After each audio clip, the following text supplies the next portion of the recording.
ইলেকশনের ডেট ঘোষণা হয়েছে, ফেব্রুয়ারিতে নির্বাচন হবে। ফেব্রুয়ারিতে নির্বাচন হবে না।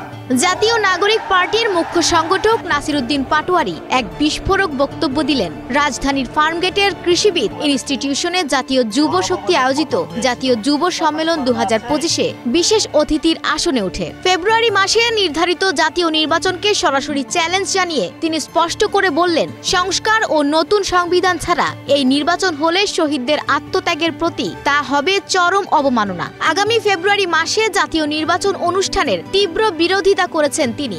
যদি সংস্কার ছাড়া, একটি নতুন সংবিধান ছাড়া বাংলাদেশে নির্বাচন হয়, তাহলে ওই মায়ের বুকের সন্তানকে ফেরত দিতে হবে। তিনি বলেন, ফেব্রুয়ারিতে নির্বাচন হলে অন্তর্বর্তী সরকারকে শহীদদের মায়েদের বুকে সন্তান ফিরিয়ে দিতে হবে। একই ফ্যাসিবাদী সংবিধান, একই সিস্টেমে কেন এত মানুষ রক্ত দিল? সংস্কার ছাড়া নির্বাচনের কোনো যৌক্তিকতা নেই। কিন্তু আমি একটি সুন্দর ভবিষ্যতে বাংলাদেশ দেখতে চাই, যেখানে আমার এই বুকের যে সন্তান আছে আর সন্তানকে কেউ খুন করবে না। বক্তৃতার এক পর্যায়ে আবেগ আপ্লুত হয়ে নাসিরউদ্দিন বলেন, আমি এমন শিশু দেখেছি যে এখনো মায়ের বুকের দুধ খায়, কিন্তু তার বাবা শহীদ হয়েছে। তাদের পরিবারের ভাষা পায়নি, শুধু চোখের ভাষা পেয়েছি, অশ্রু। তারা কিছু চায় না, শুধু চায় একটি সুন্দর বাংলাদেশ, যেখানে আর কোনো মায়ের বুক খালি হবে না। গণ অভ্যুত্থানে যারা নেতৃবৃন্দ রয়েছেন, 1 লাখ টাকা, 5 লাখ টাকা বিভিন্নভাবে এমনভাবে ক্যারেক্টারাইজেশন করা হচ্ছে, মনে হচ্ছে বাংলাদেশের সবচেয়ে বড় তারা ক্রিমিনাল। তিনি অভিযোগ করেন, গণ অভ্যুত্থানের নেতাদের ইচ্ছাকৃতভাবে চরিত্র হননের চেষ্টা চলছে। বর্তমানে গণ অভ্যুত্থানে যারা নেতৃবৃন্দ রয়েছেন, 1 লাখ টাকা, 5 লাখ টাকা এমনভাবে তাদের বদনাম করা হচ্ছে যেন তারা দেশের সবচেয়ে বড় অপরাধী। এসব ফাইজলামি বন্ধ করতে হবে।